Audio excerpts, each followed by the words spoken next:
네, 다시 한번 말씀을 드리자면은, 제가 사무엘상 내러티브를 이제 설교할 때 이제 염두에 두었던 중요한 기준은 세 가지입니다. 첫 번째로, 구속사 관점으로, 성경을 그 해석을 해야 된다. 이 토타, 스크립투라 관점으로, 그러니까 전체의 성경적인 그런 관점으로 특정한 세부적인 성경 구절을 그 해석을 했습니다. 두 번째는 이제 과거에 역사적으로 무슨 일이 일어났는가 하는 것을 여러분들이 성경을 해석하는 가운데 여러분의 마음속에서 다시 경험하는 것이 해석에서 매우 중요하다. 그 다음에 이제 그렇게 해서 그 본문의 주해의 중심 사상을 이제 끄집어낸 다음에는 이제 그것을 가지고 이제 청중도 그 여러분의 주체험을 경험할 수 있도록, 네, 그렇게 이제 설교 형식을 이제 만들어야 됩니다. 그럴 때 이제 제가 이 설교집에서 따른 이제 기본적인 설교 형식은 반귀납식, 그 세미 인덕티브 로직 패턴이라고 할 수 있습니다. 그러니까 이제 설교 형식은 그 연역식과 귀납식으로 크게 나뉩니다. 연역식은 이제 그 대지 설교를 생각하시면 되겠어요. 대지 설교. 대지 설교 연역식은 이제 또는 뭐 이렇게 두괄식이라고 하거든요. 두괄식. 그러니까 주장하고 싶은 설교의 핵심을 서론에 두는 거예요. 서론에 두고 그냥 본론에서는 이제 그것을 설득해가는 이제 그런 과정들. 근데 귀납식은 어떤 이제 문제로부터 해답으로 진행을 하는 거죠. 근데 이 문제라고 하는 것은 누구의 문제인가 하면은 그 오늘 청중의 문제로부터 시작하는 거예요. 오늘 청중의 고민으로부터. 그래서 성경 속의 문제로 다시 들어가는 거죠. 성경 속의 문제로 들어가서 성경의 해답을 확인하고 우리 성도들을 향해서 그 답을 주는 이제 그런 방식으로 진행이 되는 귀납식. 귀납식은 이제 구체적인 사례로부터 설교의 논리가 시작이 되는 것입니다. 근데 이제 귀납식만 이제 계속 한 30분 동안 진행을 해버리면 그 성도들이 설교에 대해서 매우 어려워합니다. 그렇기 때문에 연역식과 귀납식을 이제 절반씩 섞은 것을 반귀납식 그 설교 형식이라고 합니다. 그래서 반귀납식 설교 형식으로 그렇게 이제 설교문을 이제 작성을 이제 했습니다. 그래서 이제 주해를 통해서 그 주해의 중심 사상을 확인한 다음에 거기서부터 다시 성도들의 문제 상황에 대입을 해가지고 설교의 핵심, 메인 서브젝트, 설교의 핵심 사상을 이제 만들고 이 핵심 사상을 이제 설득할 수 있는 설교 형식으로 이제 반귀납식. 그리고 이제 서론에서는 주로 청중의 영적인 체감 필요를 터치하면서부터 그 시작을 해서 그런 내용을 서론에 배치를 이제 했다. 그렇게 해서 이제 설교의 전체적인 흐름은 이렇게 이제 서론의 문제 제기, 어떤 그 다음에 요점, 또 성경적인 근거, 뭐 이런 순서가 여기서 살짝 바뀔 수도 있습니다. 중요한 것은 문제 제기로부터 시작을 하는 거예요. 그 다음에 성경 풀이를 하고, 그 다음에 청중의 어떤 적용 방안을 제시하는 그런 순서로 그 설교문을 구성을 했습니다.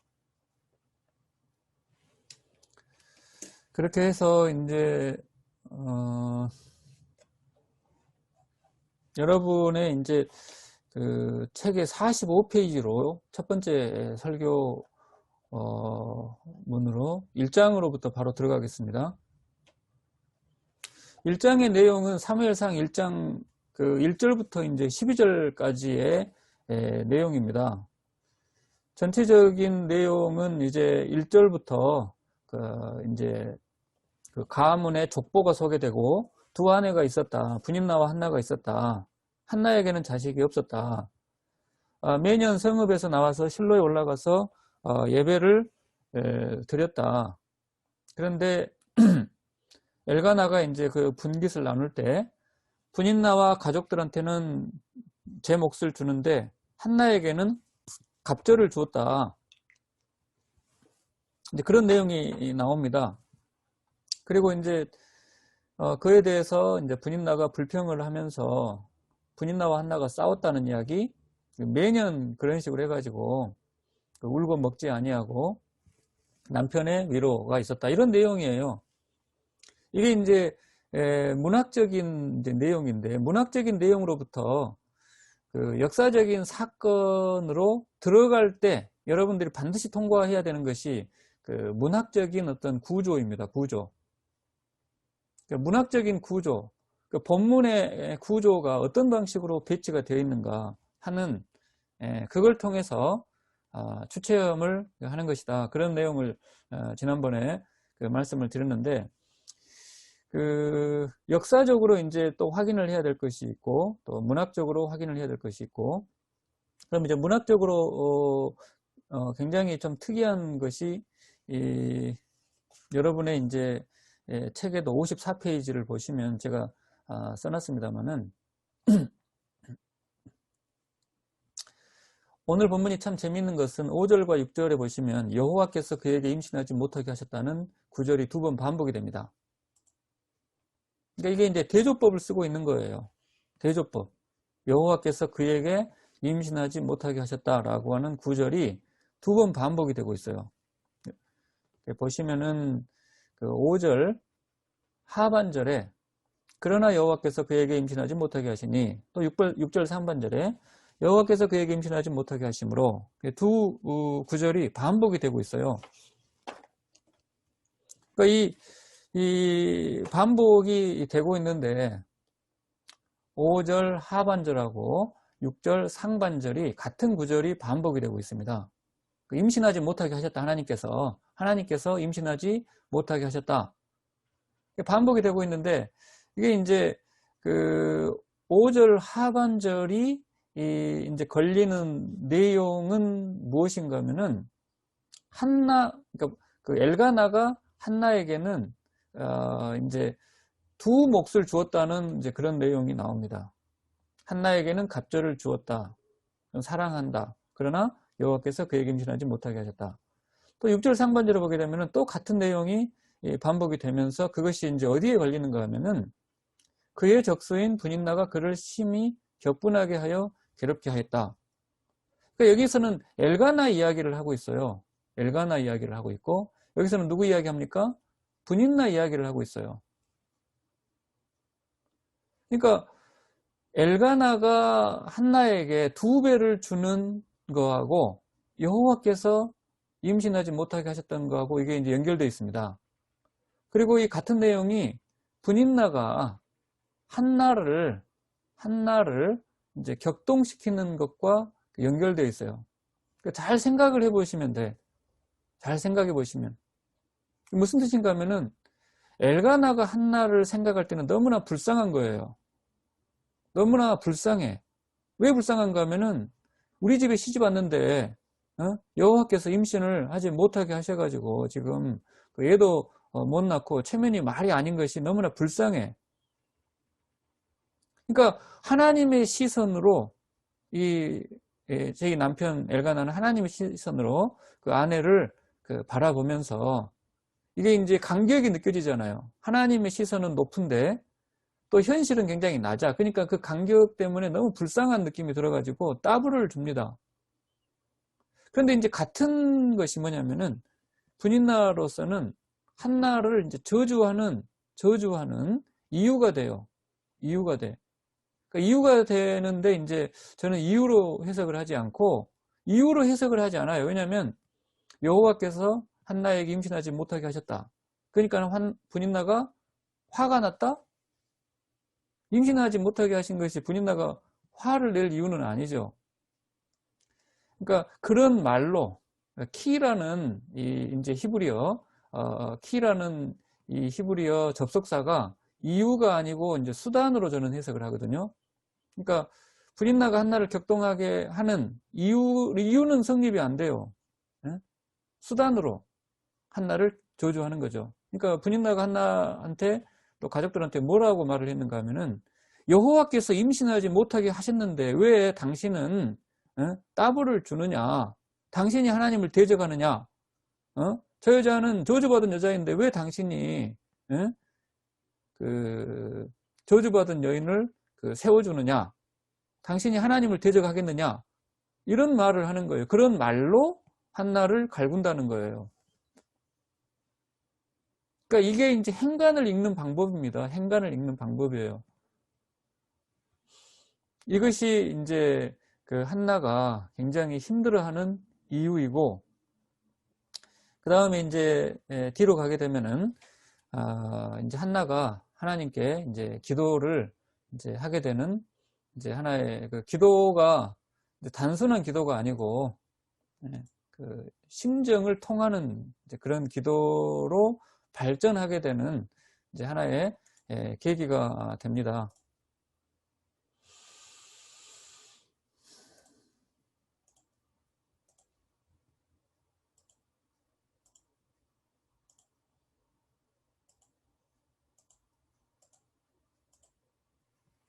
그래서 이제 한나가 이렇게 이제 기도를 이제 하게 되는 어떤 이제 과정을 보시게 되면은 한나는 뭐 맨 처음부터 사무엘 같은 선지자를 이제 어쨌든 선지자 후보생을 낳아야 되겠다 이런 생각까지는 하지는 못했어요. 그런데 이제 엘가나의 집에 시집을 이제 와서 어떤 이제 레위 지파의 계보를 이어야 된다고 하는 어떤 그런 가문의 사명에 대해서 교육을 받으면서 점점점 이제 기도의 수준이 땅에서부터 시작을 해가지고 그 하나님의 마음을 통한다는 것은 이제 그 하나님의 시선으로 그 시대를 바라보는 거죠.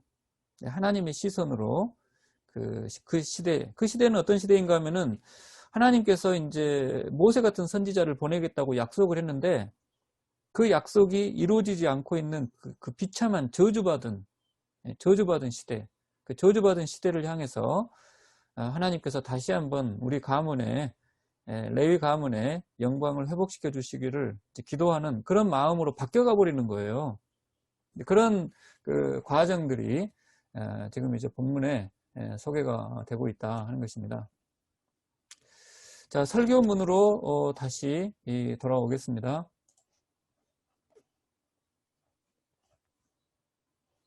그러니까 이제 그 한나가 평범한 여자에서 그 시대의 저주받은 그 시대를 안타까워하는 그런 그리고 하나님의 마음으로 통곡하며 기도하는 여인으로 바뀌어가게 된 이제 과정들이 이제 1장 1절에 소개가 되는데 그것을 이제 한번 좀 더 살펴보자면 1장 1절을 보시면 에브라임 산지 라마다임 소빔에 에브라임 사람 엘가나라는 사람이 있었다. 그는 쭉쭉쭉 이렇게 족보들이 나오는데 1장 1절에서는 이렇게 에브라임 사람으로 소개가 됩니다.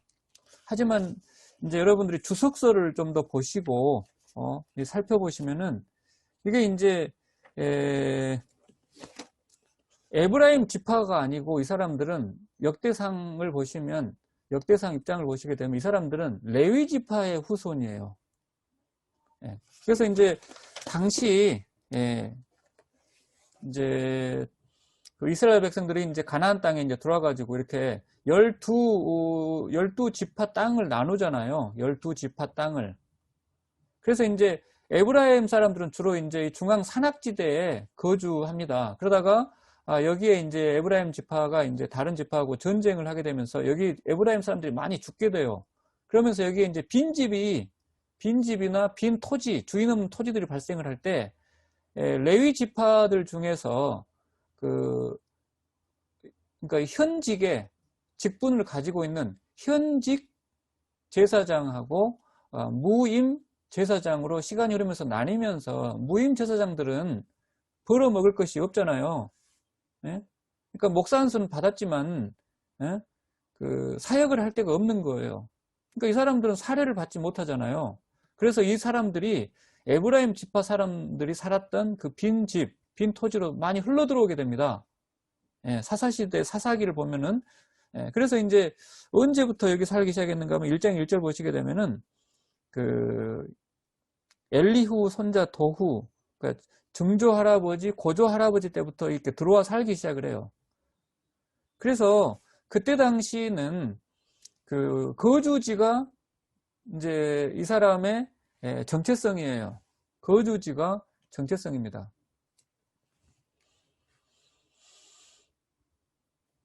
그래서 사무엘이 태어나기 대략 100년, 150년 즈음에 이렇게 들어와서 살기 시작합니다. 에브라임 지파가 살던 산악지대에 정착하면서 살아가니까 이들의 주소지는 자신들의 사회적인 신분과 정체성을 결정을 한 거예요.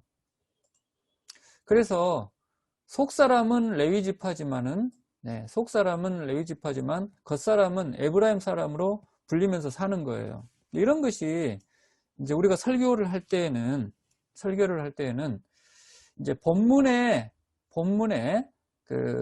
나오는 그 문제점과 해답의 구조를 볼 때 그 본문에 나오는 이제 이 엘가나의 식구들의 문제점은 그대로 오늘 성도들의 그 문제점과 이 공통 분모가 있고 이제 차이가 나는 부분들이 있습니다.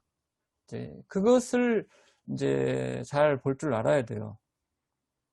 그래서 겉사람은 에브라임 지파 사람, 속사람은 레위 지파 사람이에요. 이런 모습이 오늘 우리 신자들하고 비슷한 거죠. 겉으로 볼 때는 우리 한국 사람이에요. 그러나 우리 속사람은 하나님의 자녀잖아요. 그런데 이 하나님의 자녀라고 하는 믿음이 이제 흔들릴 수밖에 없는 상황에 있는 거예요. 엘가나는 이제 집에서는 계속해서 너는 자랑스러운 레위 지파의 후손이다 그렇게 교육을 받습니다. 하지만은 우리 증조할아버지, 고조할아버지, 증조할아버지, 할아버지, 아버지가 자랑스러운 레위 지파 제사장이라고 하는 것을 사회적으로 확인할 수 있는 기회가 없어요. 네. 성소에 가서 제사를 주관할 때나 확인하는 것이지 그러니까 이제 그 신분의 어떤 그 갈등, 그런 그 영적인 정체성의 혼란 이런 것들이 이제 심각한데 그게 더 이제 심해지는 것이 당시 예배 인도하는 홈리와 비느하스가 예배를 개판치고 있잖아요. 예배를 개판치고 있는 거죠. 완전히 말아먹고 있는 것입니다. 말아먹고 있으니까 이게 더 화가 나는 것이 뭐냐면은 이 비느하스라고 하는 이름은 이중적입니다. 홈리와 비느하스, 홉니와 비느하스. 그 비느하스는 이제 그 레위 지파가 결국은 제사장 가문으로 시작을 하게 된 이제 결정적인 계기를 제공한 사람이 이 비느하스예요.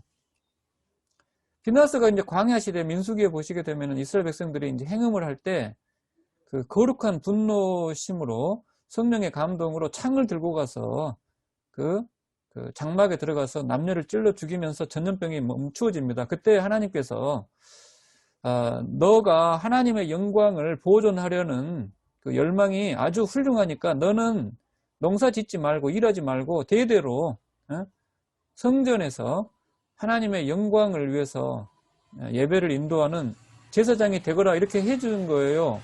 그렇게 하면서 레위 지파가 시작이 됩니다.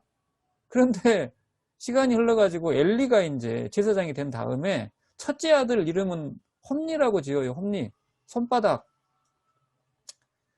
그러다가 이제 자기가 사회적인 지위가 올라가면서 둘째가 태어나니까 둘째 아들의 이름은 비느하스로 짓습니다. 무슨 뜻이에요? 너도 아빠처럼 그렇게 사회적인 지위와 명예를 누리는 그런 사람이 되거라.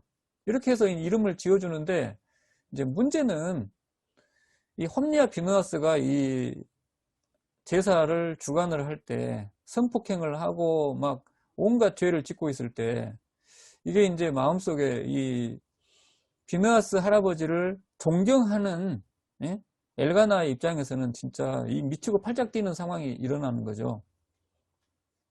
그러니까 무덤에 있는 비느하스가 창을 들고 튀어나와가지고 살아있는 비느하스에 창을 찔러도 시원치 않을 상황이에요. 그렇게 이제 하다가 이제 한나가 이제 이 가문으로 시집을 오게 됩니다. 시집을 오니까 당연히 그 집안의 분위기는 뭐예요? 당신이 우리 가문에 시집을 온 것은 그냥 내 아내 이상으로 어떤 이스라엘의 자랑스러운 레위 지파 자손으로 이 약속을 이어가는 영광스러운 자리로 부름받은 것이다. 이런 이제 분위기에 이제 교육을 받은 거죠. 당신이 내 아내가 되어준 것은 정말 감사합니다. 하지만 당신은 그 보통 아내가 아니고 우리 자랑스러운 레이지파의 영광을 다시 재현해주는 그런 역할을 해주시면 감사하겠습니다. 아마 이런 이야기를 하지 않았겠어요? 그렇게 하면서 이제 기도를 하기 시작하는데, 그 당시 엘가나 한나의 기도 제목이 무엇이었는가라고 하는 힌트가 여기 나옵니다. 나중에 이제 사무엘이 태어난 다음에 엘가나가 이제 한나한테 이런 말을 하거든요. 한나가 이제 그 아이를 성소에 이제 바치겠다라고 할 때 엘가나가 뭐라고 하는가 하면은 오직 여호와께서 그의 말씀대로 이루어 주시기를 원합니다. 이렇게 이제 한나에게 복을 빌어줘요. 그럼 그의 말씀대로라고 하는 데브로 여기가 이제 지시 대명사 그의 말씀 그 무슨 말씀인가라고 할 때는 학자들은 이제 신명기 18장 18절을 가리키는 것으로 그렇게 해석을 합니다. 그러니까 무슨 약속의 말씀을 이루어 주시기를 두 부부는 기대하고 있었는가라고 할 때 모세 같은 선지자를 다시 보내주겠다는 약속의 말씀, 그 약속의 말씀이 이제 사무엘을 통해서 이루어지기를 기대합니다. 이제 그런 의미를 가지고 있어요. 그러니까 이 사람들이 그때 당시 기도했던 내용이 뭐냐면 이 부부가 이런 기도를 한 거예요. 거룩하신 만군의 주 여호와 하나님, 신명기에 기록된 약속의 말씀 이루어 주시옵소서. 모세가 죽은 다음에 모세 같은 선지자 다시 보내주겠다고 주님 약속하지 않았습니까? 그런데 지금 왜 모세처럼 하나님의 말씀을 올바로 선포하는 선지자 제사장이 없는 것입니까? 주님의 영광이 외면을 받는 이 저주받은 이 시대에 하나님이 여전히 살아계심을 증명하는 선지자 제사장 다시 보내주시옵소서. 이게 이제 그 부부의 기도였어요. 그렇게 하는 가운데 이제 이 문제는 아이가 안 태어나는 거죠. 아이가 안 태어나. 그래서 이제 주변 사람들이 이제 포기해라 해가지고 엘가나는 이제 분인날을 이제 두 번째 아내로 받아들이게 됩니다. 주변 사람들이 아마 이제 한나는 나이가 들어가고 더 이상 가망이 없다. 그래서 아마 당시의 풍습과 문화를 따라서 둘째 부인을 분인나로 맞이합니다. 그런데 이제 놀라운 사실은 분인나는 시집 오자마자 자식을 낳아요. 한나는 자식을 못 낳아요. 그런데 이제 이 골 때리는 것이 이제 뭐냐면은 분인나가 이제 엘가나에게 자식을 낳아 주었고, 그러니까 엘가나의 어떤 그 기도가 분인나를 통해서 응답된 것처럼 보여. 그런데 문제는 엘가나의 마음속에는 하나님께서 자기 기도에 응답하는 것이 분인나를 통해서 100% 기도 응답이 끝났다라고 하는 그런 그 믿음이 생겨야 되는데 믿음이 안 생기는 거예요. 왜 그럴까 하는 거죠. 왜 그럴까? 그 이유는 분인나는 엘가나의 간절한 기도 이런 데 관심이 없어요. 분인나에게는 하나님의 영광이 다 떠나간 이 시대에 자기 자녀를 통해서 그 명예가 이 가문을 통해서 다시 회복이 돼야 된다. 뭐 이런 데 크게 이제 관심이 없는 거죠. 그냥 그 분인나의 이제 기본적인 멘탈은 자기는 둘째다. 그 세컨드라는 어떤 그런 그 사회적인 정체성, 그것을 만회해야 된다고 하는 그런 생각이 굉장히 과한 거죠. 근데 그러는 가운데 이제 한나의 이제 기도가 점점 이제 점점 이게 이제 아주 더 굉장히 강해지게 되거든요. 좀 더 강해져. 그리고 그 마음속에 심장이 각인이 되어버립니다. 그렇게 될 때 그냥 이 한나의 입장에서는 모세 같은 선지자를 다시 보내달라는 것은 굉장히 신학적인 기도예요. 신학적인 기도. 그 신학교에 가서 도전을 받을 수 있는 하나님의 나라를 위해서 기도한다. 이런 것들은 굉장히 참 그 거리가 먼 이야기입니다. 맨 처음에는 이제 이게 실존적인 기도를 시작한 거거든요. 실존적 기도. 그냥 내가 이렇게 자식이 없어가지고 조롱을 받느니 정말 이래서는 안 되지 않겠는가. 이 실존적인 기도로부터 시작을 해요. 그런데 점점점 기도가 이 신학적인 기도, 하나님의 나라를 구하는 기도로 바뀌어버릴 때 가장 결정적인 이유가 뭐냐면 분인나가 악역을 했기 때문입니다. 분인나가 갈군 거예요. 분인나의 악역 때문에 한나의 다소 이 신학적인 기도가 하나님의 간절한 심령을 통하는 그런 기도로 바뀌어버리게 된다 하는 거예요. 예나 지금이나 하나님께서 우리를 기도하게 만드는 것은 우리가 신학적인 고민을 해서 우리가 기도를 시작합니까? 자, 기도를 시작을 해. 우리가 하나님의 나라에 대해서 관심이 있어가지고 기도를 시작하진 않아요. 우리는 우리의 문제로부터 기도를 시작을 합니다. 그런데 우리의 문제에 대한 기도가 시간이 흐르면서 점점점 하나님의 나라를 구하는 기도로 바뀌어버릴 때 하나님이 결정적으로 사용하시는 것이 분인나의 악역이다 하는 거예요. 분인나의 악역입니다. 분인나가 이제 뭐라고 말하는가 하면은 아까 말씀을 드린 것처럼 갑절을 주는 것이 엘가나로서는 이제 불쌍해서 갑절을 주는 건데 분인나는 그걸 이제 뭐라고 하는가 하면은 하나님께서 저주한 저 여자에게 무슨 갑절이냐, 당신이 하나님을 대적하겠다는 것이냐, 그렇게 하니까 이게 이제 미치고 팔짝 뛰는 거죠. 예나 지금이나 악인들이 하나님을 무시하면서 잘 먹고 잘 사는 것은 우리 신자들을 낙심에 빠뜨리는 이유가 되지 못해. 걔네들은 원래 그렇게 생긴 놈들이니까 그렇게 살면 된다. 세상은 그런 식으로 돌아가. 그러니까 악인들이 잘 먹고 잘 사는 것이 우리 신자들을 낙심에 빠뜨리는 이유는 되지는 못해요. 우리 신자들이 낙심하는 본질적인 이유는 뭐냐면은 우리가 현재 하나님의 어떤 그 축복을 받지 못하고 그냥 힘들어, 인내하고 있어. 그런데 그런 모습을 불신자들은 뭐라고 놀리는가 하면은 하나님은 개뿔이, 너희들이 너희들이 하나님을 잘 믿는 게 아니고 너희들은 하나님의 저주를 받은 거다.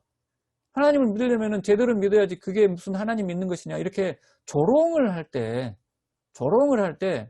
우리는 뒤집어집니다. 우리는 뒤집어져요. 하나님 아버지가 당장 우리 신자들에게 복을 베풀어 주시지 않는다고 해서 우리가 믿는 하나님이 계시지 않다. 하나님부터는 벌받아서 고난당하는 것이다.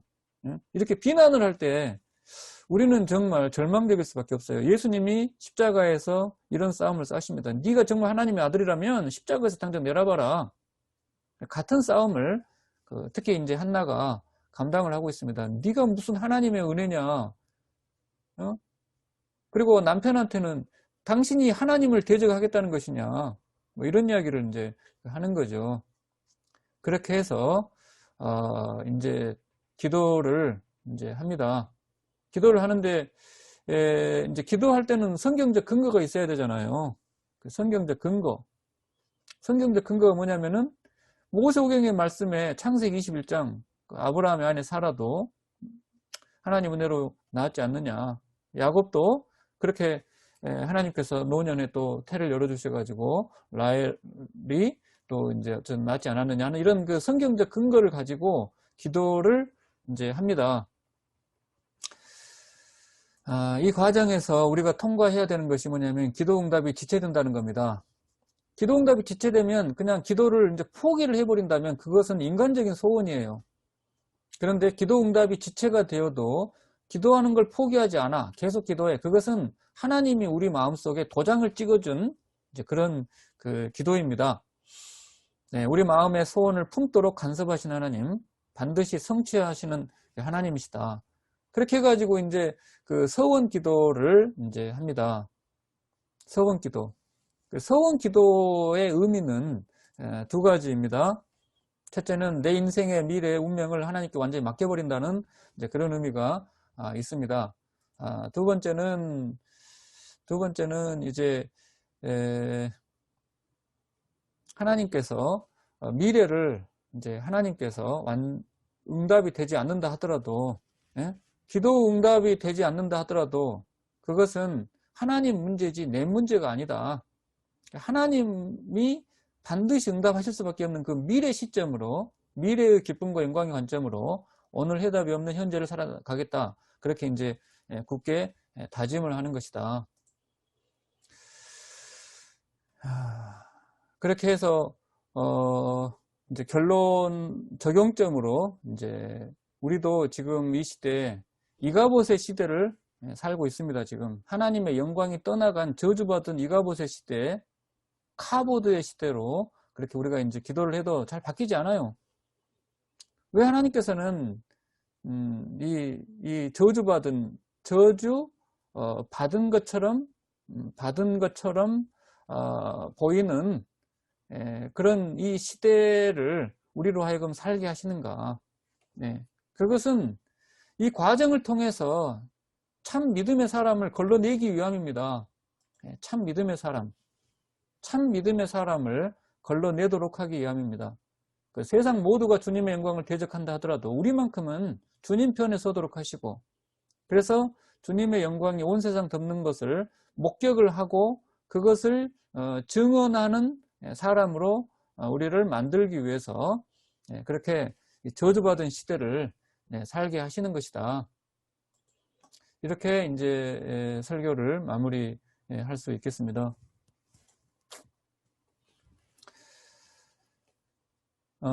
자, 혹시 이 설교의 어떤 뭐 해석이나 흐름에 대해서 그 궁금한 질문 사항 있습니까? 네.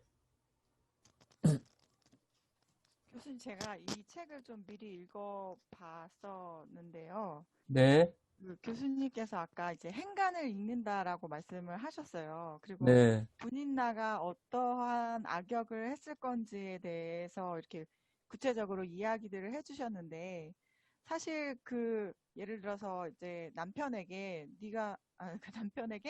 그 첫째 부인에 대해서 이 저주받은 여자에게 왜 너가 계속해서 이렇게 많이 주고 축복하냐, 이런 것들을 그 사실 성경에서는 볼 수 없는데 교수님께서는 이 책에 쓰셨잖아요. 네. 그런 부분에서 이제 행간을 읽는다라고 말씀하셨는데, 네. 그렇게 할 수 있는 기준이라고 할까요? 그런 것들을 이렇게 생각해낼 수 있고 또 말씀하실 수 있는 그런 눈은 어떻게 하면 가질 수 있는 건가요?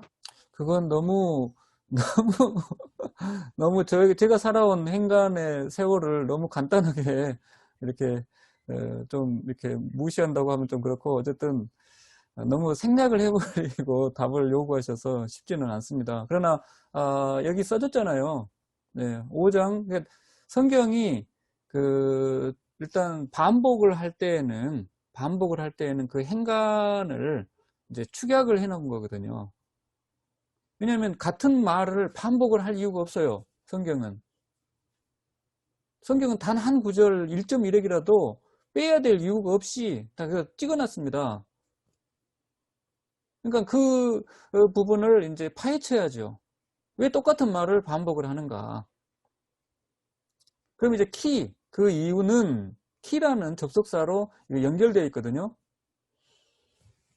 이제 그런 부분들을 이제 이유는 이렇게 해석을 하는데 꼭 이유로만 해석할 것은 없어요. 수단으로 해석할 수도 있습니다. 이유로 해석이 안 되는 게 뭐냐면은 6절 상반절, 여호와께서 그에게 임신하지 못하게 하심으로, 여호와께서 한나에게 임신하지 못하게 하심으로, 자, 그의 적수인 분인나가 그 한나를 심하게 괴롭혔다. 이것이 상식적으로 이 논리가 납득이 됩니까? 상식적으로 이 키를 그러므로 그 이유로 해석을 하면은 납득이 안 되죠. 그래서 이제 말이 되게끔 이제 하려고 할 때 이제 키를 수단으로 이제 해석한 거죠. 여호와께서 한나에게 임신하지 못하게 하셨다는 말로 한나는 분인나를 괴롭혔다. 네. 뭐 이제 그런 문학적인 이제 해석 기법도 있지만은 이제 우리가 세상 돌아가는 것을 보잖아요. 세상 돌아가는 거. 우리 신자들이 또 여러분들이 이제 이렇게 목회 사역을 하거나 신앙생활을 할 때 여러분이 괴로운 이유가 있잖아요. 괴로운 이유. 괴로운 이유는 세상 사람들이 뭐 이건희 회장이 뭐 수조 원의 돈을 가지고 있다. 그것 때문에 우리가 괴로운 게 아니고, 우리 주변의 동기들이라든지 또 우리 주변의 가족들이 네가 그래가지고 전도사냐? 이제 이런 말들. 근데 이런 말들을 직접적으로 하지 않더라도 우리 마음속에서 야, 내가 이래가지고 과연 전도사라고 할 수 있는가? 내가 이래가지고 내가 이렇게 개척교회에서 계속 별 볼 일 없이 지내도 다른 동기들은 쭉쭉 나가는데 이게 나는 뭔가 이런 그 마음의 두 가지 그러니까 분인나는 밖에 있는 게 아니고 때로는 우리 마음속에서 우리 그 옛사람의 이 어떤 그 목소리들이 새 사람의 우리 정체성을 막 공격하는 거죠. 뭐, 저는 그런 세월을 살아왔습니다.